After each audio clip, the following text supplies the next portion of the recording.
que falei que era rapidinho, ainda tô com resquício da gripe, por isso tô, uma fanhinha, né? Mas você sabe, né? Tem que se alimentar, tem que tomar... Mudança de tempo é assim, né? Todo mundo gripado aí na tua casa também. Beba bastante líquido, fique refrescadinho, mas também não saia aí no sereno durante a noite, como eu fiz, e aí me danei toda, né? Vamos com mais informação aqui. 3 menores foram apreendidos nesta madrugada por envolvimento com o tráfico de drogas. O flagrante aconteceu durante a incursão policial em um dos acessos à favela do Parque União, na Zona Norte. A polícia fazendo cerco e dando bote. E a nossa reportagem estava lá, rodou. Os 3 garotos algemados têm apenas 16 anos cada e nem deveriam estar dirigindo um carro. E o pior, eles foram detidos traficando drogas para a região serrana. Quando ele avistou a viatura, foi dada a ordem de parar. Ele furou o bloqueio, saiu em fuga, né? Tinha uma cancela da empresa privada de segurança. Não sei se eles pensaram que era uma outra operação policial, eles pararam. Que são 780 pinos de cocaína que esses menores compraram no valor de R$5 cada um no Parque União. Eles foram apreendidos numa blitz dos policiais do GAT, do Batalhão da Maré. Eles estavam neste carro com placa de Petrópolis. Eles saíram da região serrana, vieram para o Rio e comprar toda essa droga para voltar e revender por, no mínimo, o dobro do preço. Segundo a polícia, o aliciamento de menores de idade no tráfico de drogas vem crescendo nos últimos anos. E por um motivo bem claro. A Alice é mais branda com os menores de idade, né? Eles são presos, voltam, a quantidade de dinheiro oferecido para eles também é menor, o poder é mais... Para seduzir esses menores é muito mais fácil. E dá mais trabalho para a polícia militar. Eu não vou aqui defender nenhum lado, nenhum outro, nem acho que é uma questão polêmica, a questão pelo menos de se discutir a maioridade penal. Mas eu acho que essa discussão não é só você baixar a lei para prender, ter autorização de prender, mostrar na televisão menor de 18 anos que é bandido, que vira traficante logo cedo, que assalta, que mata. A questão não é só essa. A questão é o que fazer com esse menor de idade. Porque esses 3 foram presos, apreendidos, porque nem preso a gente pode falar, só que depois vão ser soltos e vão fazer o quê, Isabelle? Vão continuar na linha de tráfico. Começaram cedo e vão continuar. Um outro detalhe que é importante de mostrar aí, né? Pode 5? É isso mesmo, produção? Estava em oferta ali? Quer dizer que eles estão fazendo giro de boca assim como faz com a maconha? A cocaína também está caindo na mão de menor? Pois é, alguma autoridade levanta essa questão? Alguma autoridade está de verdade discutindo essa questão importante e polêmica que fere diretamente a sociedade? Eu te respondo, necas de Biriquetibas. Vamos agora com outra história que vai te deixar revoltado. Um idoso foi morto a facadas em Campos. E sabe quem é o principal suspeito? Pois é, a polícia já estava desconfiada e agora levanta como suspeito da história o próprio neto dele. Veja na reportagem de Daniel Correia. Chocados e sem acreditar no que aconteceu, a família de Alcide Vicente Peçanha, de 70 anos, tenta entender o crime. Não consigo aceitar. E o irmão gostava muito presente na vida dele, sempre presente no lugar aqui ao lado. Era o irmão que eu pedia para comprar uma galinha para mim, para comprar alguma coisa para mim. E ele sempre ali, a gente contava um com o outro. Meu irmão era uma pessoa do bem. Pai de 6 filhos, o idoso foi assassinado na sala de casa com uma facada no pescoço. Se fosse matador, não matava meu pai com faca, matava com tiro. Que se viesse para executar alguém. Isso aí é coisa de vagabundo, entendeu? Isso aí com a barbárie. Até o pedaço da orelha arrancaram do meu pai. Foi uma covardia muito grande que fizeram com ele. Segundo o neto da vítima, Maicon Ângelo Pinho, de 19 anos, um dos bandidos teria entrado pela janela e o outro pela porta da cozinha que estava aberta. Ainda de acordo com Maicon, ele estava em outro quarto quando escutou um barulho e viu uma briga corporal no quarto do avô. A discussão seguiu para a sala, onde o idoso foi esfaqueado, versão que está sendo investigada pela polícia. O neto de Alcides era o único que estava em casa no momento do crime. O rapaz já tem passagens e foi levado para a delegacia para prestar esclarecimentos. Bom, parece agora, notícia de última hora, acabam de me gritar aqui, estão tentando falar com a Daniele, que acabou de ligar pra gente, a repórter. O neto teria confessado o crime na delegacia. No momento em que ela fez a reportagem, você tá vendo as irmãs desesperadas desse idoso. O filho falou ali com a reportagem e falou, a gente acredita que seja um bandido. Nesse momento, os parentes ainda não desconfiavam que ele, o próprio neto da vítima, que seria o autor das facadas, facadas e da morte do avô. Mas segundo as informações, a gente está tentando ligar para a Dani, né? Quando conseguir a Dani, se ela conseguir falar com a gente, ela está apurando. Ela teria confirmado já para a gente, a nossa repórter, que agora há pouco esse jovem confessou que foi ele sim que deu facadas no avô, que arrancou o pedaço da orelha do avô e que cometeu esse crime absurdo. Você viu nas imagens aí, ó, o que a gente pode concluir, não tendo a informação, que só pode se tratar de, já tinha passagem pela polícia, envolvido com drogas, só pode, né, pra gente conseguir aceitar, na nossa cabeça, não aceitar, mas entender que isso acontece, é porque o cara devia estar noiado, né, não? A Daniele já tá aí, ó, Daniele Correia, boa tarde, tá me ouvindo? Oi, Isabelle, eu tô te ouvindo sim, muito boa tarde pra você, boa tarde a todos. Ele confessou falou, sim, Dani. Depois do crime, o Michael Ângelo, que era o neto desse idoso que foi esfaqueado, ele realmente confessou pra polícia que matou o avô, né? E, assim, a gente fica tentando entender essa situação, mas né? A que ponto que chegou a relação de uma família a ponto do rapaz esfaquear o avô, cortar a orelha dele. É muita crueldade, Isabel. Agora, deixa eu só entender uma situação. Ele chegou a falar se ele é usuário de drogas, se o avô tentou, se eles brigaram, entraram em luta corporal, para a gente tentar, de alguma forma, saber o que levou um jovem como esse a cometer uma atrocidade dessa dentro da própria casa. Isabelle, segundo a polícia, ele já tinha passagem, entendeu? Eu conversei com ele, com esse rapaz aí que a gente está vendo na imagem, mas ele não, claro que ele não confirmou nada que ele é usuário de drogas. A polícia não informou pelo que ele tinha passagens, mas disse que ele tinha passagem já pela polícia, e a gente tem relatos aqui que ele já tinha brigado com o avô dele alguns meses atrás. Okay. Eu acredito que seja essa questão da droga, né? A droga, ela destrói qualquer família, né, Isabelle? Ok, muito obrigada. O cara começa a ser usuário, a ingerir a droga, e é um horror, porque da droga ele vai brigar com a família, ou brigar com amigos, ou até roubar, matar, e aí acaba preso, né? Não seria a primeira vez que isso acontece. Obrigada, Dani Correia, pelas informações, mas resumindo, volta para mim. Resumindo, vou só falar para vocês. Usuário ou não, já tinha 2 passagens pela polícia. A conclusão é bandido mesmo. E agora assassino dentro da própria casa. Vou te contar, né não? Começou agora há pouco em Niterói o julgamento do tenente-coronel Cláudio Oliveira, acusado de ser o mandante da execução. Eu me recuso a falar assassinato no caso da juíza Patrícia Scioli. Foi execução sumária. Ela foi morta em 2011 com 21 tiros na porta de casa quando voltava do trabalho. Na época, o coronel era comandante do batalhão de São Gonçalo. Quem está acompanhando tudo de perto é Melissa Munhoz.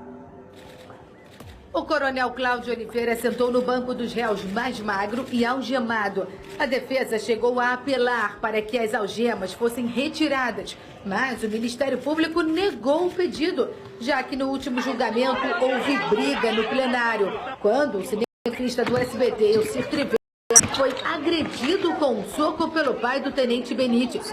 Filma aí, cala a boca! Filma, desgraçado! Só depois que a promotoria constatou o forte esquema de segurança, com 18 policiais militares e federais, além da escolta estadual do MP, o promotor permitiu que as mãos do acusado ficassem livres. O advogado do réu, Manuel Soares, pediu ainda o adiamento do julgamento, que também foi negado pela juíza Neares dos Santos Arcos. Antes da sessão, ele comentou a tese de defesa. O coronel não esteve presente no palco dos acontecimentos, não mandou que ninguém procedesse ao assassinato da juíza e, por isso, eu espero a absolvição. O promotor Leandro Navega não tem dúvidas de que o coronel Cláudio era o chefe da quadrilha de PMs que executou a juíza Patrícia Scioli com 21 tiros em agosto de 2011 e aponta o então comandante do batalhão de São Gonçalo como o mandante do crime. A gente tem bastante prova, temos até mais elementos probatórios contra o coronel, contra alguns réus que foram condenados, um, inclusive, que estava preso no momento do crime, mas acreditamos que, por coerência, o júri de Niterói vai manter a tradição e vai condenar o coronel Cláudio nos crimes imputados a ele. 11 policiais militares foram acusados pelo assassinato e 6 já foram condenados. O ex-marido, a mãe e a irmã da juíza chegaram cedo ao fórum e acreditam na condenação do coronel. O do coronel e do Benítez, que já aconteceu, eram julgamentos que a família estava mais ansiosa, porque a gente sabe que se os mandantes não forem presos, a impunidade continua. A gente tem 2 delações premiadas, né, que narram a relação do coronel Cláudio com esse crime.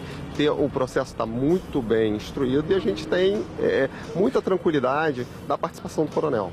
O julgamento foi levado à júri popular e começou com 1 hora de atraso, às 9 da manhã. O coronel Cláudio está preso no Presídio Federal em Rondônia há 2 anos.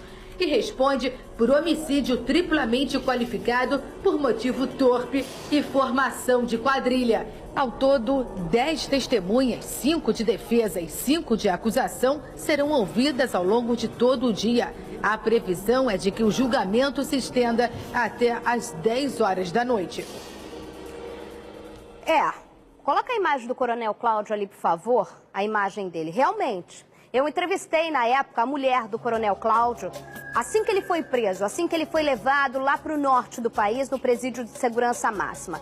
Eu conversei com ela numa padaria, num lugar que a gente não pode divulgar aqui na cidade do Rio de Janeiro. Eu fui até lá, conversei com ela e ela realmente disse, meu marido emagreceu só nesses últimos dias mais de 10 quilos. Eu fiquei meio assim, mas aí já dá pra ver, o coronel envelheceu, tá magro. Não é fácil a vida dentro do presídio. 2011, estamos falando em quase 3 anos de prisão de um coronel que comandava o batalhão de São Gonçalo, comandou outros batalhões. E daí você ser comandante, respeitado, a ser acusado de um mandante de um crime tão chocante como esse que foi da juíza Patrícia Scioli, realmente abate o homem. Ok. Agora vem aqui pra mim, Paulinho, e coloca a imagem da dona Marli, eu espero. Coloca a imagem da dona Marli chegando no tribunal. Dona Marli é uma senhora de mais de 70 anos. Dona Marli é mãe de 3 meninas, se eu não me engano, que era a Patrícia Scioli e mais duas mulheres, irmãs da Patrícia Scioli. Dona Marli é viúva, se apegava muito na Patrícia, moravam perto, aí a gente tem imagens ao vivo do julgamento, toda a movimentação, o esquema de segurança fortíssimo. Só para se ter uma ideia, 19 policiais militares fazem a segurança no entorno do coronel do réu neste momento. Voltando a falar da Dona Marli, a Dona Marli é uma senhora que se apegava principalmente na filha, Patrícia, a quem ela tinha como o seu porto seguro. Isso contado pela própria família. Após a morte da filha, dessa forma tão absurda, tão dolorosa e tão impressionante para todos nós, a Dona Marli ficou dessa forma. Dona Marli mal consegue andar, mal sai de casa. Essa é a Dona Marli. Sabe quando que ela sai? Só para ir aos julgamentos.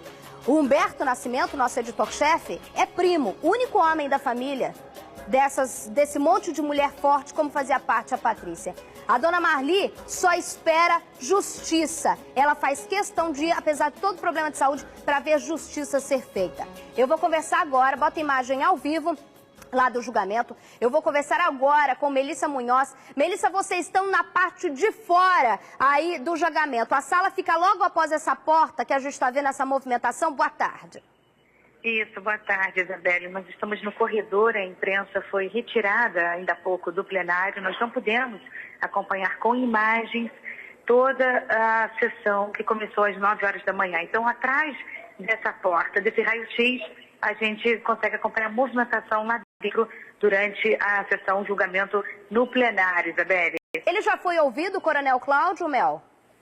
Não, ele vai ser o último a ser ouvido. O julgamento começou às 9, com o depoimento do delegado Felipe Ettori, que era quem estava comandando as investigações na delegacia de homicídio na época do crime.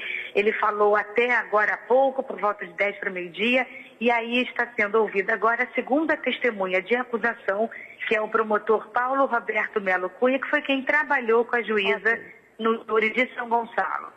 Ok, Melissa, muito obrigada pelas informações. Qualquer novidade, qualquer nova informação, é só abrir a tela aqui que a gente coloca a Melissa ao vivo, direto do Fórum de Niterói, onde acontece um dos julgamentos mais aguardados dos últimos tempos, que é o do Coronel Cláudio, que, segundo a acusação, seria o mandante da execução da juíza Patrícia Scioli em agosto de 2011.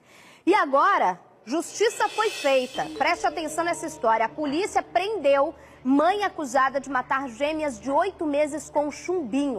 Ela foi capturada em Brasília, onde estava foragida há um tempão. O repórter Rafael Paiva acompanhou tudo de perto a chegada dela aqui no Rio de Janeiro. Rodou. Escoltada pelos policiais civis da delegacia de Piabetá, Maria Elizabeth, hoje com 32 anos, chegou no aeroporto do Galeão por volta das 11 da noite. Quando foi questionada sobre o crime... Já aconteceu o fato. Por que a senhora fez isso na época, dona Maria? Quando ela engravidou das gêmeas, o marido se separou dela e ela parece que nunca aceitou essas crianças. Quando as crianças nasceram, estavam com 8 meses de idade, ela descobriu que o marido, o ex-marido, já estava morando com outra pessoa e, para se vingar do marido, ela pensou em matá-lo, não sabia onde morava, pensou em matar a mulher, também não sabia onde morava, e resolveu matar as crianças para se vingar. Maria Elisete de Jesus já havia sido condenada a 32 anos de prisão por ter matado as duas filhas gêmeas de apenas 8 meses em 2006, mas estava foragida desde 2007. Ela foi localizada em Brasília nesta quarta-feira, onde trabalhava como empregada doméstica. Nós tínhamos 2 endereços, o residencial e um de trabalho. Chegamos no trabalho dela, não trabalhava mais lá há cerca de 6 meses. Depois fomos ao endereço residencial dela, até então que a gente tinha, ela também não morava mais lá. E acabamos por encontrar o marido dela, o atual companheiro dela, que reside com ela hoje em dia. Ele estava trabalhando, estava num comércio, nós conseguimos localizá-lo e a partir daí chegamos até ela. Maria Elizabeth chegou a tirar documentos novos da capital federal e quando foi abordada pelos investigadores, ela fingiu não ser a mulher que eles procuravam. Perguntamos, dona Maria, ela, não sou eu, não sou eu. Foi a senhora que matou seus filhos, ela não se lembra? Não fui eu, ficou negando o tempo todo. Agora a mulher vai passar pelo IML antes de ser transferida para o presídio ainda nesta quinta-feira. Vou direto aqui com o delegado que me assustou muito uma questão nessa história. Tudo bem, doutor delegado? Doutor Carlos aqui, que sempre está com a gente. Muito obrigada pela participação mais uma vez. A pergunta que eu faço, vem aqui comigo, Zane. Primeiro, no começo eu achei que fosse depressão pós-parto. Depois eu vi que foi vingança. Aí... no começo você tem pena, depois você tem ódio dessa pessoa que é capaz de matar 2 filhas gêmeas de apenas 8 meses com chumbinho, veneno para matar rato. A pergunta que eu faço, ela trabalhava como doméstica, devia até cuidar de criança em Brasília. Como que a gente se defende de botar uma bandida dentro de casa, doutor? Fica até difícil nós nos defendermos porque ela tinha novos documentos. Então, quando você vai fazer uma consulta, normalmente você o faz com o número dos documentos que ela agora, porventura, esteja ostentando. Esse estado do parto é chamado estado puerperal. Mas nesse caso, Isabela, eu conversei com o delegado, foi pura vingança, ela só queria atingir ao ex-companheiro. Enfim, até o novo companheiro ficou muito assustado com o nome da história. O novo companheiro nem sabia dessa história, né? Ou seja, ela matou as filhas de 8 meses, tá? Com veneno de rato. Ela provavelmente trabalhava como doméstica, devia cuidar de criança, de filha dos outros. Se faz isso com a própria fazer, não existe como, então, se você vai contratar alguém, tem que puxar a ficha criminal. No caso dela, não valia de nada, ela ia conseguir enganar o patrão. Só tem uma maneira de se fazer isso de forma fidedigna, de forma sem erro. Quando você puxa o nome da pessoa, normalmente você puxa também dos seus familiares. E aí você vai comprovar se aquela pessoa, de acordo com aqueles familiares, é realmente a pessoa existente. Questão de arrepiar o cabelo. Abre a tela aqui, arrepiar o cabelo, né não? Aí no começo eu ainda falei, gente, pode ser depressão pós-parto. Que nada, safada, sem vergonha. O doutor confirmou pra gente, pura vingança com o ex-marido, sabe como? Matando as próprias filhas. Outra história que agora é a que eu falei para vocês no começo do programa, preste muita, mas muita atenção. Uma criança de 2 anos, um pitbull que morava na casa com essa criança e mais 2 irmãs, acabou matando a criança, comendo essa criança de 2 anos. Como tudo aconteceu? Foi no Caxambi. O pai saiu de casa e deixou 3 meninas, uma de 9, uma de 2 e uma de 1 ano, um bebê, mais 2 bebês, né? Em casa sozinhos, com 9 cachorros. Um deles, segundo vizinhos com fome, atacou a criança que não resistiu. Veja a reportagem. O incidente aconteceu numa casa que fica nesta vila, na Rua Honório, no Caxambi. Os vizinhos ficaram traumatizados. Choque, entristece, pô. A gente tem filho, a gente tem netos, né, pô. A gente fica meio traumatizado, né? A gente sabe que pensa que vai acontecer sempre com os outros. nunca vai acontecer com a gente, né, do lado, né? As meninas Giovana, de 9 anos, Carol, de 2 e Luísa, de apenas 1 ano de idade, estavam sozinhas na residência quando tudo aconteceu. O pai delas havia ido buscar a mãe no ponto de ônibus de uma praça que fica próxima aqui da residência. Foi neste momento que elas foram atacadas. Carol, de apenas 2 anos, que brincava com a irmã mais velha na piscina que fica no quintal da residência, não resistiu aos ferimentos e morreu. Giovana, de 9 anos, também foi atacada, mas foi salva por este vizinho que ouviu os gritos. Ela sofreu ferimentos nas pernas e está internada no Hospital Salgado Filho. Pulei o portão, cheguei lá embaixo, a garota já... Eu peguei a garota do braço da mãe, né? Botei ela dentro do carro. Eles saíram desesperados. Aí eu escutei outra gritaria. Aí a segunda garota estava sendo atacada. Do segundo andar de uma casa próxima, é possível ver o quintal onde as crianças foram atacadas. A casa foi fechada depois do incidente e, temendo represálias de vizinhos, os pais deixaram o local. Não existe já pedido deixar uma criança dentro de casa comprar um pão na padaria, muito menos para ir buscar a mulher no ponto de ônibus. Não existe. Mas os cães ficaram. É possível ver que os animais estão magros. Segundo o avô das crianças, tudo não passou de uma fatalidade. Minha nora foi assaltada aqui essa semana e essa parte da Praça Manete está muito violenta, segundo informações. Então ele falou, pai, foi questão de 5 minutos. Eu tive que buscar minha mulher para não ser assaltada de novo. Lá eu posso mostrar, tem sacos de ração pro bicho. Entendeu? Eles não passam fome, coisa nenhuma não. Inconformado com a repercussão negativa que o caso teve para o filho, Antônio Carlos tentou até impedir vizinhos de concederem entrevistas. Isso é uma fatalidade. Meu filho não é um assassino. Não, teu filho não é um assassino. Ele não matou uma criança, não matou o próprio filho. Ok, eu concordo com o senhor.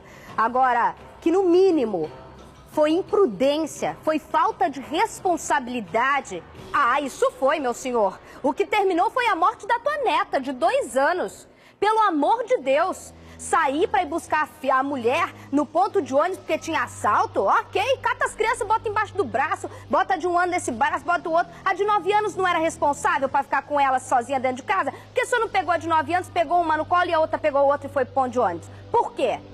Isso é, no mínimo, abandono de incapaz. Eu vou conversar com o delegado, mas antes, por favor, abre a minha janela aqui, ó. Daniel Penafirme está em frente ao Salgado Filho, onde foi atendida a menina de 9 anos, a mais velha, que também foi atacada ao tentar defender essa irmã. Daniel, eu tô doida, ou na verdade, é claro que o maior castigo esse pai já tem, Deus me livre e guarde, que é perder uma filha. Mas no mínimo ali, ninguém tá chamando o cara de assassino, mas de irresponsável com certeza, né? Ah, Isabela, é verdade, com certeza absoluta. Afinal de contas, eram 3 meninas, uma de 9 anos, uma de 2. Essas duas que brincavam numa piscina, ainda por cima tinha negócio de piscina, né? De água, criança com piscina. E a de 1 ano estava dormindo sozinha dentro da casa, poderia acordar, poderia chorar, precisar de alguma coisa, e o pai não estava ali. Para cá foi trazida a Giovana, de 9 anos, que também foi atacada pelos cachorros. Eram pelo menos 6 animais e ela teve ferimentos nas pernas, mas já está passando bem, já foi inclusive liberada aqui do Hospital Salgado Filho, no Meier, Isabelle. Só para eu entender, as duas estavam no quintal onde tem uma piscina, o que você falou, pelo amor de Deus, criança não fica... Ó, por mim pode ter 5, 6, 7 anos, já vi criança de 7 anos morrer afogada. Eu vou perguntar uma coisa para você, Daniel. Ele diz que ele saiu, foi até lá, essas crianças já estavam no quintal, os cachorros ficam soltos ali também no quintal, inclusive a gente tem foto das crianças, pode colocar aí na tela pra gente. Esses cachorros não ficam presos, ficam todos soltos ali e elas estavam em meio aos cachorros ali, né? Essa é a menina que faleceu, né, Dani? Tá aparecendo nas imagens. Meu pai do céu. É isso mesmo, né? Exatamente, essa é a menina Carol, é uma imagem realmente que choca. A Carol aparece ali bem à direita da mãe, né? Olha ali, é uma família que tinha 3 filhos, uma família unida. A gente está vendo as imagens aqui, realmente eu fico assim... Bom, o fato é que essas crianças estavam brincando na piscina do quintal. A Giovana, de 9 anos, e a Carol, de 2 anos. No quintal existe uma separação, a gente conseguiu ver da laje ali do vizinho, uma separação com o portão onde, de acordo com o avô que estava lá, esses cachorros ficam. Mas, de alguma forma, esses cachorros tiveram acesso à área onde as crianças ficavam. Até porque o avô disse para nós que os cachorros não costumavam estranhar as crianças. E quando nós fomos até essa laje fazer a imagem da casa lá do quintal onde tudo aconteceu, os cachorros estavam soltos, circulando por todo o quintal, inclusive por onde estava a piscina, onde essas crianças estavam sozinhas, já que o pai havia saído. A gente trabalha com fatos, tá, gente? Vamos ser realistas, a gente viu a imagem, família feliz, aparentemente as crianças bem cuidadas, a gente não conhece essa família, por isso a gente trabalha com fatos. O que são os fatos? Segura o Dani aí, por favor, na minha janela, vou voltar aqui na salinha. O que são os fatos? Crianças, 3 crianças sozinhas e uma delas, 2 atacadas por cachorros que estavam ali, que moravam ali, ou seja, não pularam a grade, entraram. E o que acontece é uma criança morre. Doutor, é apenas o crime de abandono de incapaz ou a polícia vai entrar, já deve estar nesse caso, você já está nesse caso, esse pai pode responder por outras coisas? Pode ser abandono de incapaz, que a pena é maior do que a de homicídio culposo. Com abandono de incapaz com resultado morte, a pena vai de 4 a 12 anos, é maior do que a de homicídio. Isabelle, isso acontece muito na delegacia. Por mais que nós amemos nossos cães, são cães. Então as pessoas, por exemplo, a lesão que acontece com o cachorro, a pessoa vai, encosta no focinho, o cachorro começa a lamber e morde a pessoa. Isso acontece demais, e aí fere o nariz, fere a boca, fere tudo. Essa acontece quase diariamente. E não pode imputar uma culpa num cão, gente, porque o cão, ele na verdade ele é um animal, são instintos, não se pode confiar. Você que tem criança em casa, que tem um bicho, não é para ficar desesperado não, é só para saber o quê? Que é preciso a gente entender que nunca uma criança pode ficar sozinha com um animal. Eu vou voltar com o Daniel Penafirme, que tem uma pessoa ao lado dele, justamente, né, Dani, que vai explicar, já chegou aí a pessoa que vai explicar pra gente quais são os cuidados que a gente deve ter. Já chegou aí, muito obrigada pela participação. Daniel, existem algumas raças que são perigosas para ter em casa. Explica pra gente, pro pessoal em casa também não ficar tão apavorado assim. É verdade, todos os cães ali eram vira-latas, eles estavam muito magros, mas a gente não pode afirmar, seria levando da nossa parte, dizer que os cachorros passavam fome. Por isso, eu vou rolar de cara a pergunta aqui para Beatriz Duarte, ela que é treinadora de animais especializada em comportamento canino. Beatriz, muito boa tarde. O fato daqueles cães ali estarem bem magros mostra necessariamente que eles estão com fome? Na imagem a gente vê, inclusive, esses cães bem magros. Eu vejo ali casos, não dá para afirmar com certeza, mas assim, de maus tratos ao animal. Os cães estão mostrando as costelas, possivelmente estavam com fome. A gente não sabe o que a criança fez para dar um gatilho para o cachorro atacar e de repente o restante do grupo ir em cima. Mas assim, o fato é que os cães não estão sendo bem tratados. Qualquer cachorro ataca? Qualquer cachorro, de qualquer tamanho, de qualquer raça. A gente não pode deixar cachorro com criança sozinho, tem que ter um adulto responsável. O cachorro é um ser irracional. Ele pode fazer interpretações, que se ela mexer de repente no pote de ração, sem ração, ele achar que ela ia colocar ração e não colocou, ele poderia atacar por esse motivo. Ô Beatriz, deixa eu te fazer uma pergunta, tá me ouvindo? Boa tarde, muito obrigada pela sua participação. No caso ali, 10 cachorros. E principalmente, a gente sabe, eu adoro bicho, eu tenho 2 cadelinhas de 1,5 kg e mesmo assim eu fico atenta, porque elas avançam mesmo. Animal tem instinto, é o que a Beatriz falou, não pode ficar sozinha. A pergunta que eu te faço é a seguinte, quando um animal ataca, se existem outros da mesma raça, a tendência é o instinto prevalecer e todos atacarem ao mesmo tempo, não é? É possível sim, é possível a matilha se juntar, já vimos casos na matilha se juntar ou para a defesa do território ou para a defesa de algum membro da matilha, é possível sim. Agora, deixa eu só perguntar uma coisa para você. Existe alguma raça que a gente que tem filho pequeno não pode ter mesmo em casa, mesmo sendo dócil, mesmo tendo um bom tratamento, mesmo não passando fome? Existe alguma raça que você não aconselha ter em casa com criança?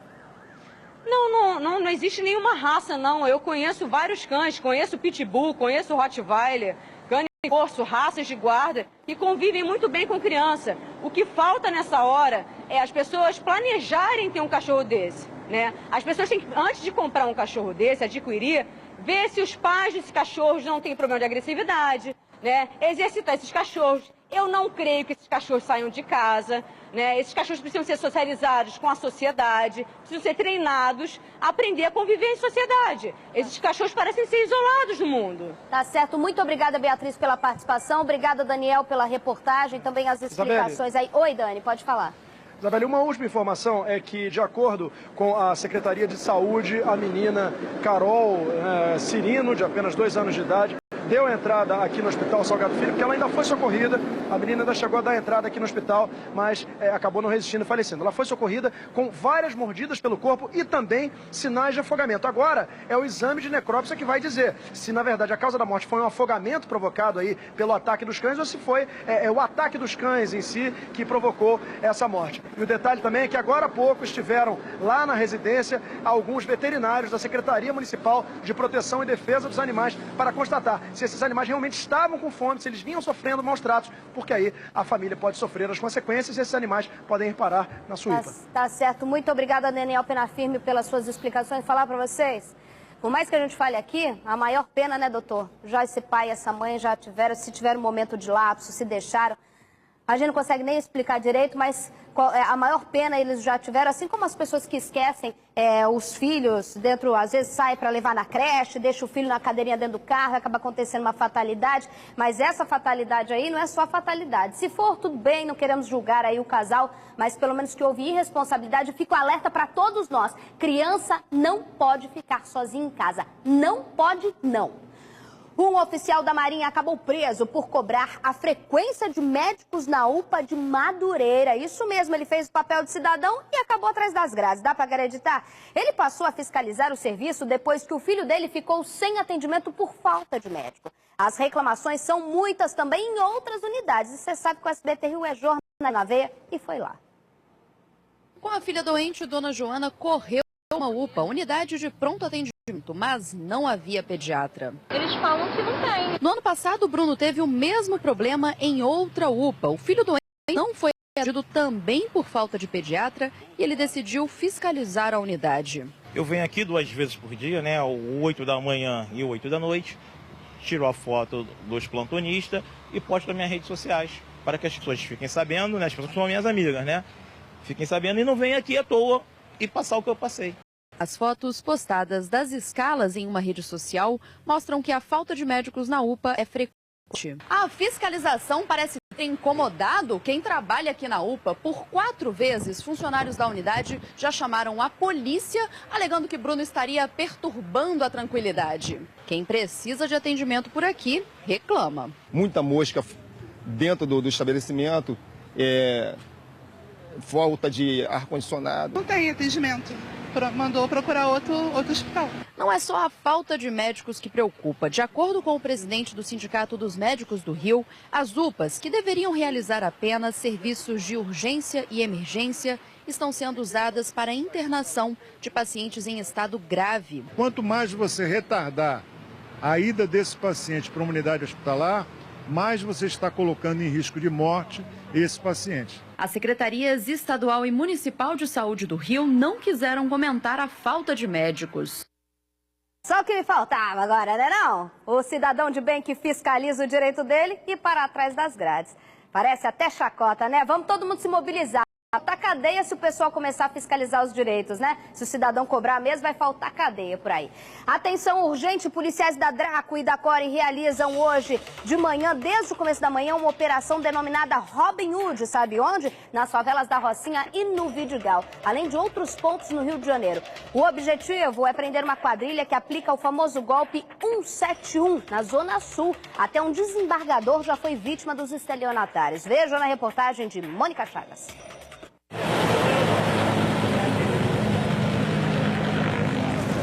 A Rocinha amanheceu tomada por policiais da Delegacia às Ações Criminosas Organizadas, a Draco, da Coordenadoria de Recursos Especiais, a Core e outras especializadas para desarticular uma quadrilha de estelionatários. Continua com a mão na janela!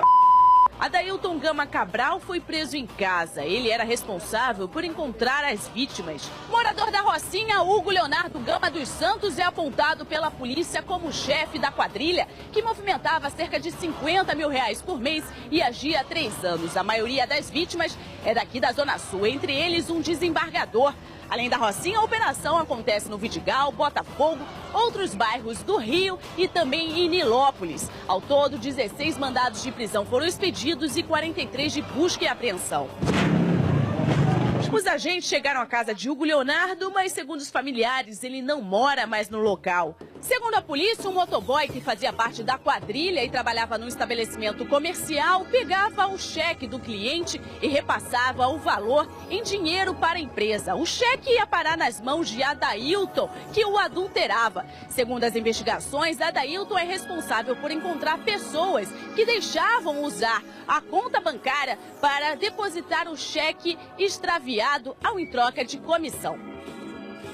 Quem faz isso também não é bonzinho não. Doutor delegado, diz aí pra mim, 171 não é só o cara que aplicava não. Se eu tenho uma conta bancária e eu empresto, entre aspas, que ninguém empresta conta bancária pra ninguém, pra depositar, receber uma comissão pra depositar esse cheque, é bandido também. É bandido, recebe normalmente 10%, 20% do valor que é depositado. Por isso que os bancos estimulam as pessoas a pagar agora em cartão magnético. Porque quando a pessoa chega num lugar e fala que foi vítima de um golpe, aí tem como o banco rastrear aquela conta, porque o cartão magnético, ele é eletrônico, é melhor. Esse pagamento em cheque, Isabelle, eles lavam o cheque e eles adulteram o valor e colocam nessa conta. É uma lavagem de cheque que nós normalmente denominamos assim. Eu fiz uma conta rápida aqui, esse grupo aí movimentou então quase 4 milhões nos últimos 3 anos. 3 anos de atuação só na Zona Sul, eles escolhiam então a dedo tem que ser habilidoso, cliente, né? Tem que ser habilidoso. O cara que lava o cheque, que adultera o valor do cheque e deposita na conta, normalmente é o mais habilidoso, porque é muito difícil. A pessoa paga em cheque, o rapaz vai, aquele valor R$100, vai, paga, pega do bolso R$100, dá lá, ele comprou a pizza por R$100, dá os R$100, pega o cheque, leva pro cara que lava, o cara lava o cheque e deposita nessa conta mediante uma porcentagem ou percentagem para a pessoa que faz o depósito. É muito ramo no crime, né não? É muito. Tem emprego para muita gente aí, hein? É muito. Deus me livre. O Ministério Público se manifestou favorável à soltura dos policiais presos por arrastar a moradora Cláudia no Morro da Congonha, depois que ela caiu do porta-malas da viatura. Os PMs prestaram um novo depoimento nesta quarta-feira. Esses envolvidos confessaram, a gente viu nos autos que eles têm 17 mortes em operações, são os autos de resistência. Veja na reportagem. Os PMs chegaram à delegacia de camisa branca, eles não quiseram gravar entrevista. Só o advogado de defesa sobre o caso. Eles estavam naquele afã de salvar a menina, a moça, entendeu? Dona Cláudia. Então eles queriam era sair dali o mais rápido possível para levar ela para o hospital, entendeu? Eles abaixaram a tampa, bom, tá fechada, vamos embora. Mesmo que as pessoas na rua estivessem gritando, para serem ligados, e eles com atenção no trânsito, não dava para pensar. 2 dos 3 policiais possuem registros de homicídio decorrente de intervenção policial, chamados autos de resistência. O subtenente Adir Serrano Machado consta como autor em 13 homicídios. Já o subtenente Rodney Miguel Arcanjo possui 3 registros de homicídio. O sargento Alex Alessandro da Silva não possui nenhum registro como autor. Eles continuam presos no complexo de Jericinó por terem arrastado no domingo passado por cerca de 350 metros auxiliar de serviços gerais Cláudia Silva Ferreira, de 38 anos. Ontem, o promotor do caso informou ser a favor da libertação dos acusados, porque até agora não ficou comprovado que os PMs tiveram participação na morte da mulher durante a operação em Madureira. A juíza vai decidir sobre a expedição dos alvarás de soltura hoje. Enquanto isso, a família sofre com a perda. Cláudia cuidava de 4 filhos e 4 sobrinhos. Vai ser difícil, porque agora ela não vai estar aqui, né? Agora tudo é comigo agora, né? Os parentes foram recebidos pelo governador Sérgio Cabral. Desculpa, pelo menos ele viu, né? Quem precisa tomou conhecimento da verdade. Na favela da Congonha, onde tudo aconteceu, sinais de luto e mensagens de despedida. A gente tem que pagar porque eles fizeram, tem que ter justiça, não vai ficar assim não. Desculpe a minha ignorância declarada aqui, doutor. O Ministério Público não tinha que acusar, mandou liberar? São 2 vias aqui que se bipartem. Aqui é via administrativa de crime militar. Aqui é via lá da delegacia, que a polícia está apurando, que será até um outro promotor, né, no caso. Eles podem vir a ser presos, não com essa prisão administrativa. Ok, vou fazer o seguinte, o Diego tá mandando eu correr, eu vou correr rapidinho, beber uma água, mas volto já já.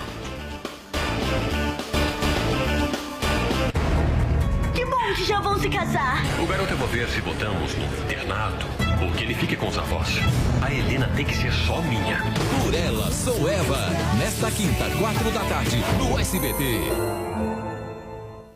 Quer deixar sua família segura e ainda concorrer a prêmios em dinheiro todo mês? Então faça um seguro amparo da Caixa que te proporciona uma assistência funeral completa se caso você vier a faltar. Você paga apenas uma vez por ano e concorre todos os meses a prêmios de até 60 mil reais. E tem vários planos para você escolher o que melhor cabe no seu bolso. Vá até uma lotérica e faça o seu seguro amparo da Caixa. Você cuida da sua família naquelas horas mais difíceis e já concorre a prêmios de 20 mil, 40 mil ou 60 mil reais todo mês. Seguro amparo, porque amanhã a gente nunca sabe.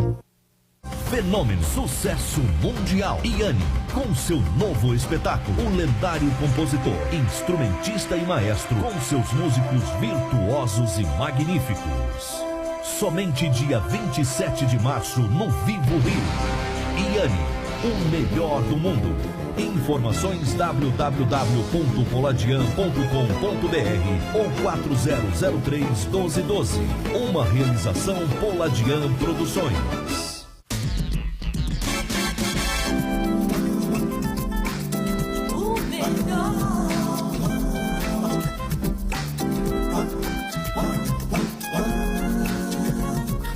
Qualidade aprovada.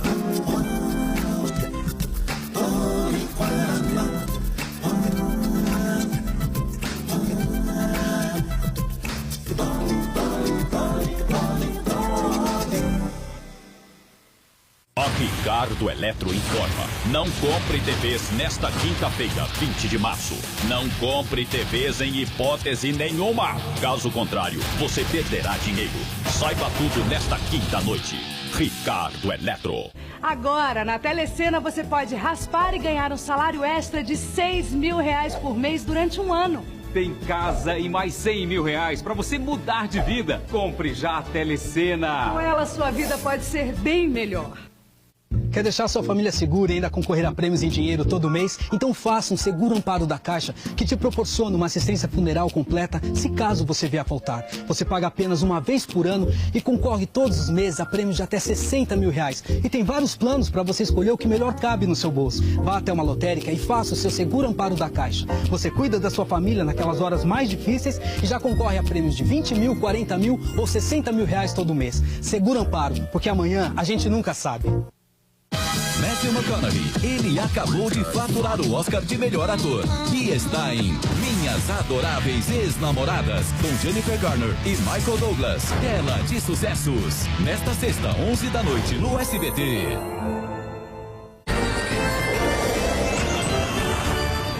Tamo de volta, tamo junto aqui, ó, pode colocar na câmera 3, a gente está recebendo aqui visitas, porque a gente continua com a série de entrevistas com os pré-candidatos ao governo do Rio de Janeiro. Hoje recebemos o ex-ministro da Pesca e senador Marcelo Crivella, mas que prefere só Crivella, não é mesmo? E para participar também, eu recebo aqui com muita alegria, com muita honra, o jornalista Milton Coelho da Graça, da TV Brasil, e direto dos nossos estúdios, ó, quem tá aqui todo engravatado, o editor-chefe do SBT Brasil, André Vasval, que está lá, ó, todo sorridente na redação de São Paulo. A gente vai participar, a gente tem essa entrevista que faz parte, a gente está acompanhando os pré-candidatos. A primeira pergunta eu vou fazer já direto aqui. A dona da casa vai meter a primeira pergunta para você, Crivella, né, como você prefere ser chamado. O senhor já disputou perdeu três eleições consideradas majoritárias, né? 2 para prefeito, se eu não me engano, 2004, 2008, que fiz levantamento, uma para o governo do estado em 2006.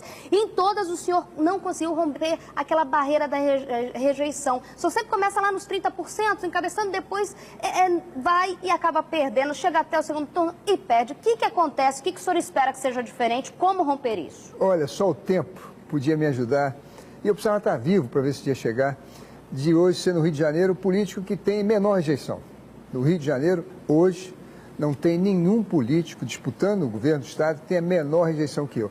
Agora, isso levou 10 anos para as pessoas me conhecerem, havia realmente um preconceito. Eu fui 10 anos missionário na África, depois morei 2 anos no sertão, sempre envolvido em trabalho missionário, e as pessoas dizem assim, mistura política com religião. Isso é uma coisa que pesa.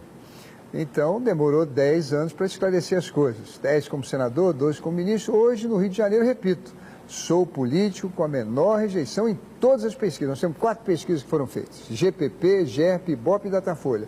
Nas 4, em 3 eu sou primeiro, em uma eu sou segundo, mas em todas sou a menor rejeição. Então, eu espero que dessa vez eu consiga chegar ao segundo turno. Tá certo, vou com os convidados. Milton tá ali quietinho esperando. Vou deixar só ver se eu sei que você tá afiando a língua aí, hein, Milton? Eu vou direto para São Paulo. André Bosbal, faz a sua pergunta daí. Olá, boa tarde, Isabelle. Boa tarde, senador. Boa tarde, querido. Boa tarde, Balma. Senador, a pergunta é bem direta. O cenário eleitoral no Rio esse ano vai ser bem complexo, né? E você tem aí 4 nomes que contam com o apoio do Lula e da Dilma, que é o Pezão, o Crivella, o Lindenberg e o próprio Garotinho, que pode ter o apoio também da presidente e do ex-presidente. Como é que o senhor vê esse cenário embolado aí, sem uma ligação direta com a oposição no plano federal com o cenário regional no Rio? Obama, eu acho que, quer dizer, cada um de nós tem uma ideia para a gente sair da crise que o Rio de Janeiro está hoje. É uma crise não só moral, mas é uma crise que já começa a aparecer no horizonte como econômica também. E social já vem de longa data. Agora, essa discussão nossa aqui, ela vai ser regional. No plano federal, eu acho que todos nós, cariocas, fluminenses, estamos satisfeitos com o governo da presidenta Dilma e do presidente Lula. O Rio de Janeiro foi o lugar do Brasil onde mais se investiu. Nós estamos fazendo uma refinaria de petróleo, que é a maior do país, aliás, são 2 e um polo petroquímico, uma usina nuclear. Nós estamos fazendo o primeiro submarino nuclear do Brasil, uma rodovia do contorno, temos Copa do Mundo, temos Olimpíadas, estamos fazendo investimento na indústria naval, siderúrgica, automobilística, quer dizer, nós precisamos manter esse governo federal, nós precisamos manter esse projeto, não podemos parar isso. Então, os candidatos que são lúcidos no Rio de Janeiro vão debater as propostas no plano local, mas vão apoiar, tenho certeza, com sinceridade, a presidenta Dilma. Milton Coelho da Graça, o microfone é todo seu.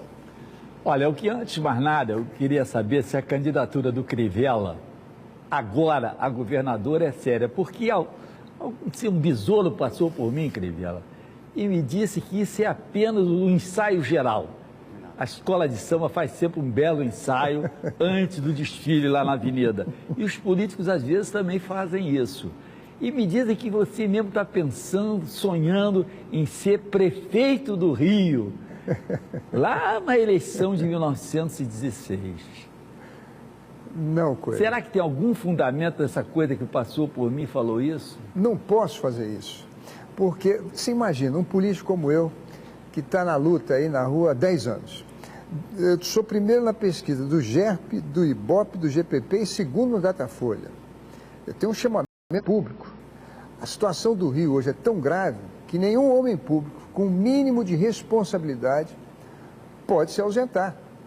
Então eu sou candidato para valer. Essa coisa de prefeito, não estou pensando. Acho que o meu partido tem uma chance enorme.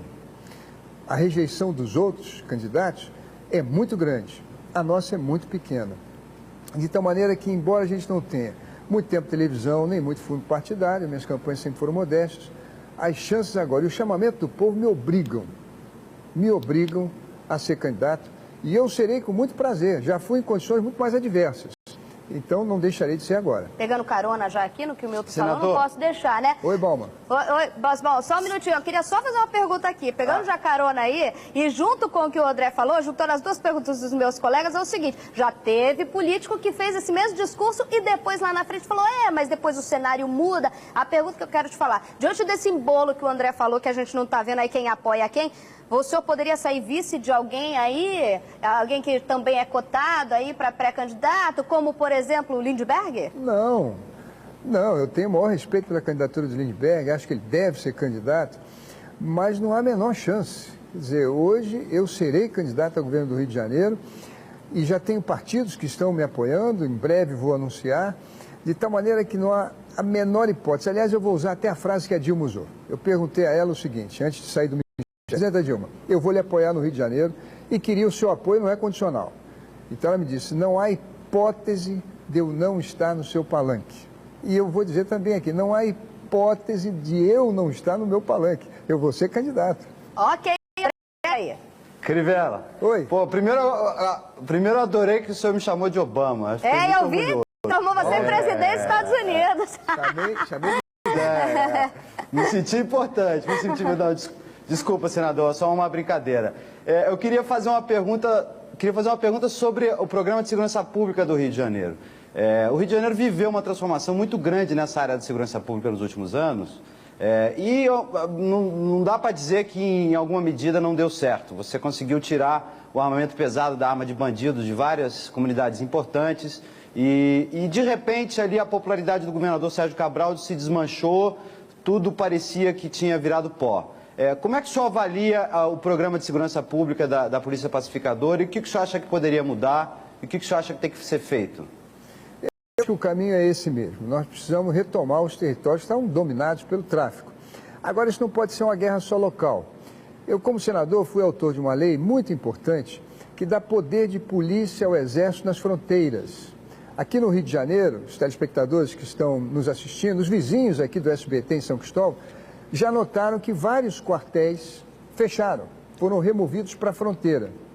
Fronteira com o Paraguai, Peru, Colômbia, Bolívia, de onde vem esse armamento que inferniza a nossa vida aqui e a munição e também a cocaína. Nós não plantamos isso aqui no Brasil. Então é necessário manter o PP, acrescentar os serviços sociais, é importantíssimo isso, estrategicamente importante, mas é preciso também a gente combater esse mal lá nas fronteiras. E mais, eu acho que as fronteiras do Rio de Janeiro também, as nossas estradas vicinais e as nossas estradas principais, as rodovias, precisam ser fiscalizadas pela Polícia Militar e pela Polícia Rodoviária. Nós precisamos ter cachorros cheirando tudo que é mala que entra aqui, ou uma amostragem expressiva delas. Nós precisamos guardar essa cidade. Só para a gente ter mais uma pergunta aqui, que eu quero que o Milton participe mais uma vez. A gente tem mais 2 minutos. Última pergunta, Milton.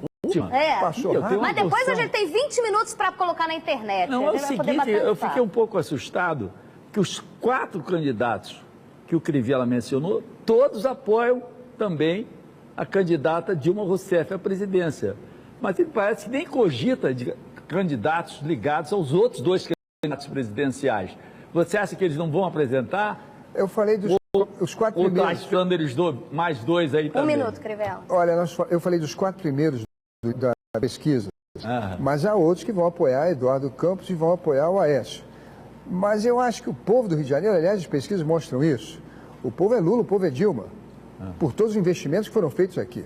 Sim, mas você não acha que a eleição do Rio ela tem características tão diretas, quer dizer, com essas manifestações que se voltam muito sobre o governo do Estado, havia até acampamentos de protesto na rua em que o governador mora, que os temas são muito mais locais do que nacionais na eleição para governador aqui? Rapidamente a resposta. Sem sombra de dúvida. Agora, os temas são aquilo que eu te falei, quer dizer, é uma política com idealismo, com renúncia, com moral, com exemplo. A ordem no Estado nós perdemos porque a natureza do governo não é exemplar. É preciso que a gente tenha um governo ficha limpa e que sirva de exemplo para a gente ter moralidade. Ok. Gente, a gente vai continuar esse papo na internet. Você já sabe, são 20 minutos agora de entrevista. A gente fica por aqui no SBT Rio, porque não tem mais tempo, mas eu e os meus companheiros e o Crivella, a gente vai continuar aqui batendo papo e depois está na internet. Muito obrigada pela participação de vocês. Câmera 3, tchau, até amanhã. SBT Rio. Oferecimento. Aniversário Presunic. Nossas ofertas invadiram a cidade. Anhanguera, você faz. A transformação acontece. Inscreva-se já.